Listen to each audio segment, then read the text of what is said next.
Okay, Ramblers, let's get rambling. Hi, everybody. Hi, Dr. Nick. It is a very late and tired SumDum guy bringing you another installment of SumDumBuys, celebrating, if you will, with me, the buying, the owning, the collecting of physical media to build this glorious of libraries so that we all may partake in our viewing pleasure at our convenience, not anybody else's. We do not live to serve, we live to watch.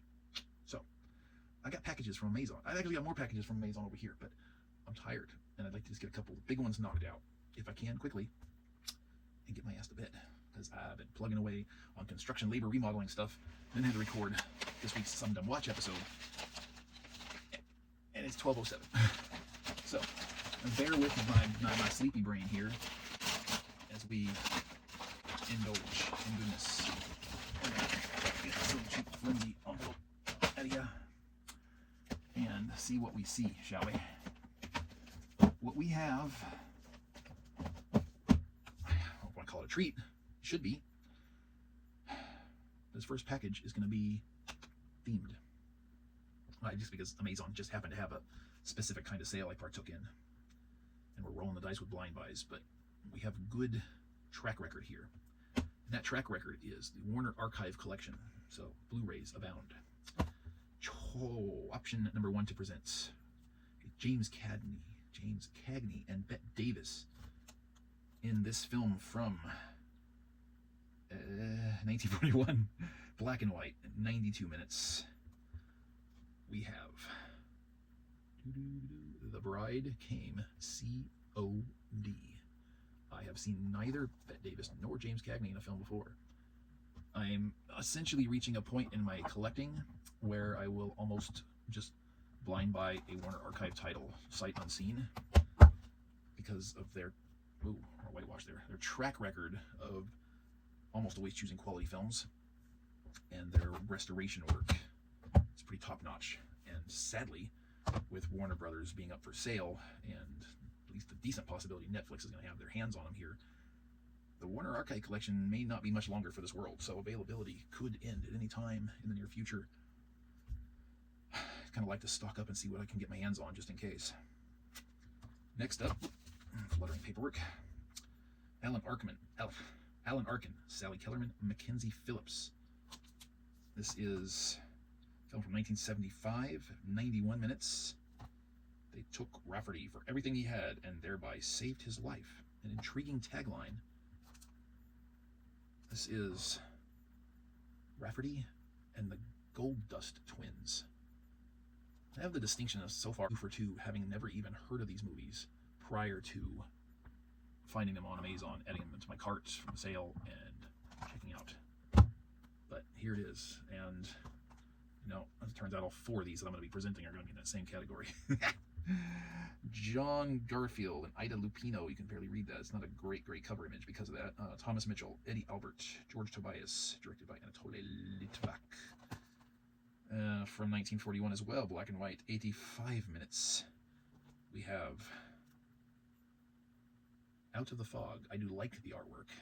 It's just Ida Lupino's name is practically washed out from the background blue there. They should have opted for some color distinguishments here. Why it's not focusing as well as it should. Got all the lighting I need.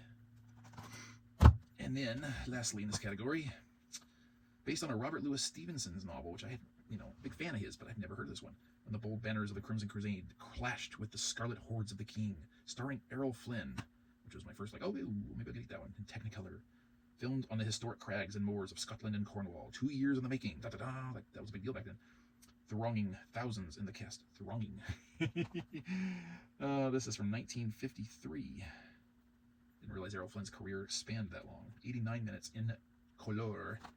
This is a master of Balantre, I hope is pronounced correctly. Never seen an Errol Flynn film. I own 3 or 4. I was always in the impression that he was like a 30s or 40s swashbuckler type actor, not in the 50s, so interesting. But, as always, I just gotta love this. One of the things I adore about the Warner Archive Collection and Blu-ray releases is those spines. They're so pretty. You get a nice long line of them. It's just so reminiscent and similar to my lovely Kino Lorber library behind me here. It's take great joy in the shelf appeal of that. Big box. Stand by, bear with me while I figure out how to get this open. You got a sledgehammer or a jackhammer or a chainsaw. Yeah.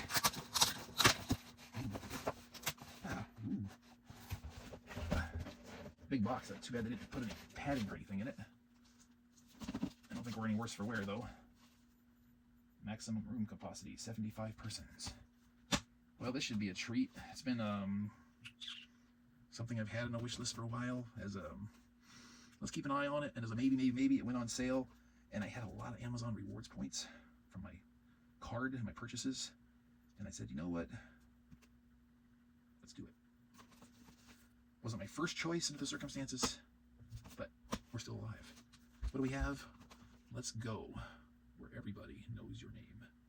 This is the complete Blu-ray series of Cheers. And individual Blu-ray cases, which most people tend to love. I tend to prefer batched cases, but my caveat to that is that when you get the batched cases, multiple seasons and such like that, they tend to be in DVD size cases, and I'm starting to have a slight aversion to that because for all your physical media shelving like this one back here, the bottom half is TV, the top half is movies. And then over that way, the rest of my TV library, and I separate them basically by DVD Blu-ray. But the Blu-rays that come in a DVD size case go with the DVDs because I don't want my cases doing this on the shelf.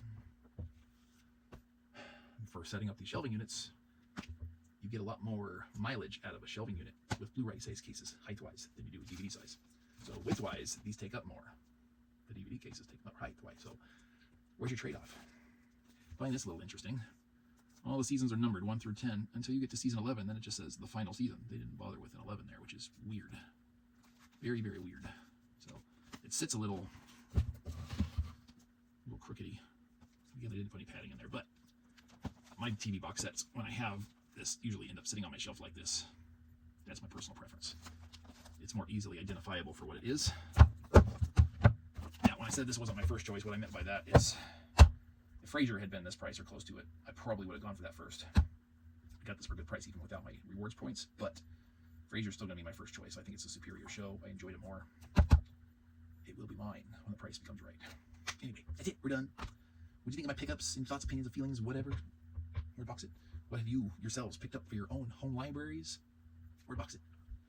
You know, dialogue, discourse, it's all good stuff. Until I see you next time, I'm going to make like a tree and get out of here. Alan.